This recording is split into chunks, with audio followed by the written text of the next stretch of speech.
আসসালামু আলাইকুম ভিউয়ার্স, কেমন আছেন? আজকের পর্বে আপনাদের সামনে হাজির হয়েছি ভেন্ডির তৈরি সম্পূর্ণ একটা নিরামিষ রেসিপি নিয়ে।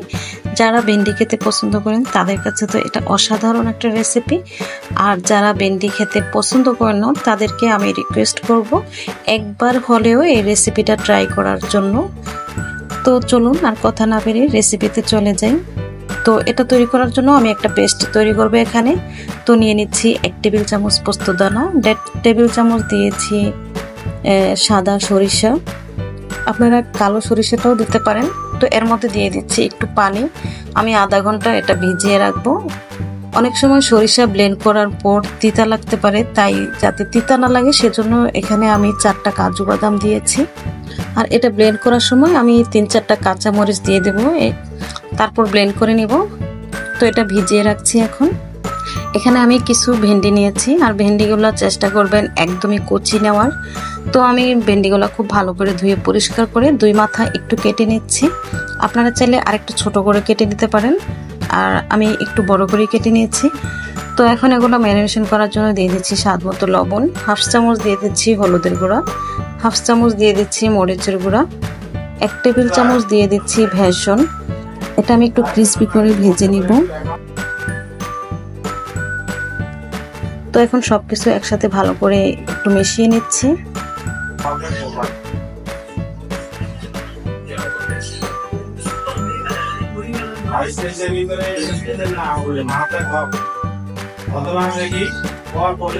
বেসনটা যাতে ভেন্ডির সাথে খুব ভালো করে লেগে যায়, তাই খুব ভালো করে মিশিয়ে নিলাম। তো এটা মেশানো হয়ে গেলে আমি চুলায় একটা প্যান বসিয়ে দিয়ে দিচ্ছি সয়াবিন তেল। আপনারা চাইলে এটা সরিষার তেল দিয়েও রান্না করতে পারবেন, সেটাও কিন্তু খেতে খুব ভালো লাগে। তো এখন এই ভেন্ডিগুলো আমি এই তেলের মধ্যে একটু ভেজে নিব। যখনই দেখবেন যে বেসনগুলা একটু ক্রিস্পি হয়ে গেছে, তখনই সাথে সাথে এটা নামিয়ে নিতে হবে। খুব বেশি সময় নিয়ে ভেন্ডিগুলো ভাজা যাবে না, তাহলে কিন্তু ভেন্ডির কালারটা নষ্ট হয়ে যাবে, এটা এরকম সবুজ থাকবে না। তো দেখুন ভাজা হয়ে গেছে, আমি নামিয়ে নিচ্ছি।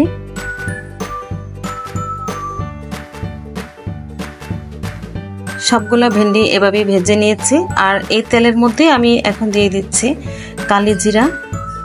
এখানে কালি জিরার ফোড়নটা দিলে কিন্তু খুব সুন্দর একটা ফ্লেভার আসে।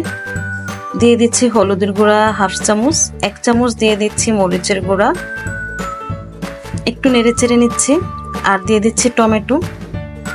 এখানে আমি 3টা টমেটো কেটে দিয়েছি, আর টমেটোগুলোও খুব বেশি ভাজার প্রয়োজন নেই, টমেটোর কাঁচা গন্ধটা চলে গেলেই হবে। তো এর মধ্যে দিয়ে দিচ্ছি স্বাদ মতো লবণ। এই নিরামিষ রান্না করতে কিন্তু তেমন কোনো মশলার প্রয়োজন হয় না, পেঁয়াজ, রসুন, আদা, ধনিয়া, জিরা কিছুই লাগে না। এখন দিয়ে দিচ্ছি পোস্ত আর সরিষার পেস্ট। তো এটা দিয়ে আমি একটু নেড়েচেড়ে মিশিয়ে নিচ্ছি। এখন একটা ঢাকনা দিয়ে দিব। যখনই এই মশলাটা থেকে তেল ছেড়ে দিবে, তখনই বুঝতে হবে এটা খুব সুন্দরভাবে কষানো হয়ে গেছে। এখন এর মধ্যে দিয়ে দিচ্ছি পানি।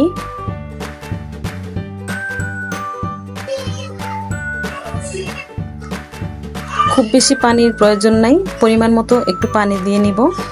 আর একটু পানি দিয়ে দিচ্ছি, বাস হয়ে গেছে। এখন এর মধ্যে আমি দিয়ে দিচ্ছি চিনি। এখানে অবশ্যই কিন্তু চিনিটা মনে করে দিবেন, এতে করে এটার টেস্ট অনেক বেড়ে যায়। তো চিনিটা দিয়ে আমি আবারও ঢাকনা দিয়ে ঢেকে দিচ্ছি। এটা যখন একটু গাঢ় হয়ে আসবে, তখন এর মধ্যে আমি ভেন্ডিগুলো দিয়ে দিব।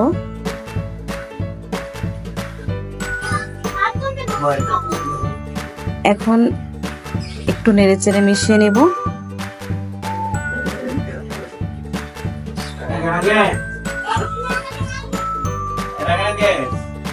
এখন একটা ঢাকনা দিয়ে ঢেকে দিব।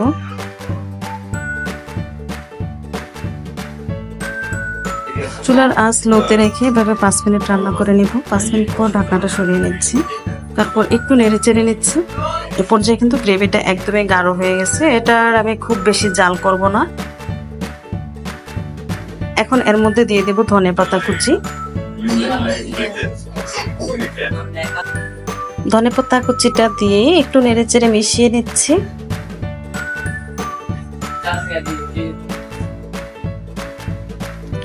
নিরামিষটা হয়ে গেছে, এটা আর আমি বেশিক্ষণ চুলায় রাখবো না, নামিয়ে নিব।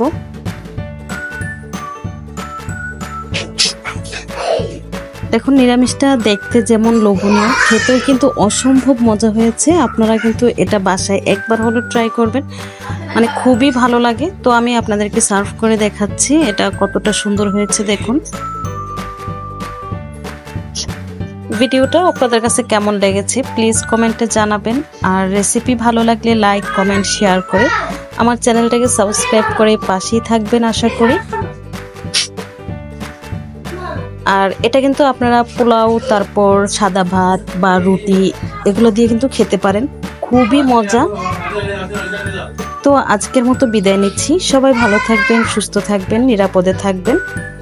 আল্লাহ হাফেজ।